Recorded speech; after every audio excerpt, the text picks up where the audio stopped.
Day is not important with God, lord is important. ఆయనే మనకు ప్రాముఖ్యం. దేవుని స్తోత్రం చెప్పండి. కొంతమంది రోజులను విగ్రహాలుగా మార్చేసుకున్నారు ఈ రోజుల్లో.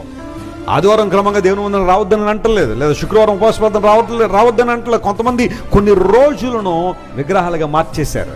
అలా వస్తేనే, ఆ రోజులు అది చేస్తేనే నేను పరలోకం వెళ్తాను అన్నట్టుగా కొంతమంది భావించేవాళ్ళు.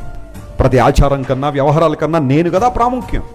ఒక వ్యక్తి స్వస్థపరచబడడం ఉన్నతమైన విషయమే.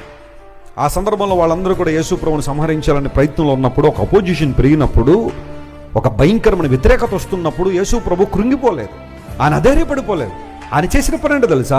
ప్రార్థన ద్వారా శక్తిని కూడగట్టుకున్నాడు. గట్టిగా చప్పట్లు కొట్టి దేవుని మహిమపరచండి.